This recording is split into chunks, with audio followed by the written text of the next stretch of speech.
ಎಲ್ರಿಗೂ ನಮಸ್ಕಾರ. ಎಲ್ಲರೂ ಹೇಗಿದ್ದೀರಾ? ಇವತ್ತು ಬೆಳಗ್ಗೆ ತಿಂಡಿಗೆ ಕುಂಬಳಕಾಯಿ ಪಲ್ಯ ಮಾಡಿ ಚಪಾತಿ ಮಾಡೋಣ ಅಂತ ನಾನು ನಮ್ಮಮ್ಮ ಡಿಸೈಡ್ ಮಾಡಿ ಒಲೆ ಹಚ್ಕೊಂಡು ಇವಾಗ ಪಲ್ಯ ಮಾಡೋದಕ್ಕೆ ವಾದ ಸ್ಟಾರ್ಟ್ ಆಯಿತು. ನಾನು ಮಾಡ್ತೀನಿ ಅಂತ ಇಲ್ಲ ನಾನೇ ಮಾಡ್ತೀನಿ ಅಂತ ನಮ್ಮಮ್ಮ. ಫೈನಲಿ ಪಲ್ಯನ ನಮ್ಮಮ್ಮನೇ ಮಾಡಿದ್ರು. ಅವರೇ ಮಾಡಲಿ, ಅದನ್ನು ಹೇಗೆ ಮಾಡಿದ್ರು ಅಂತ ನಾನು ಹೇಳ್ತೀನಿ ಬನ್ನಿ.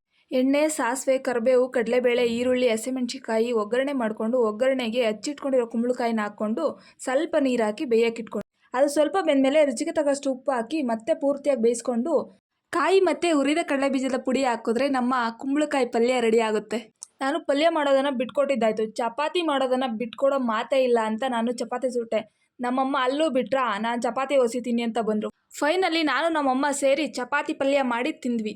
ನೀವು ನಿಮ್ಮ ತಾಯಿ ಕಷ್ಟನೇ ಅರ್ಥ ಮಾಡಿಕೊಂಡು ಅವಳಿಗೆ ಸಹಾಯ ಮಾಡಿಲ್ಲ ಅಂದರೆ ನಿಮ್ಮ ಕಷ್ಟನ ಬೇರೆಯವರು ಹೇಗೆ ಅರ್ಥ ಮಾಡ್ಕೋಬೇಕು ಅಂತ ಹೇಳ್ತಾ, ವಿಡಿಯೋ ಇಷ್ಟ ಆಗಿದ್ರೆ like, share, comment and subscribe to ನಮ್ಮ ಕಡೆ ಊಟ ಯೂಟ್ಯೂಬ್ ಚಾನಲ್. Thank you.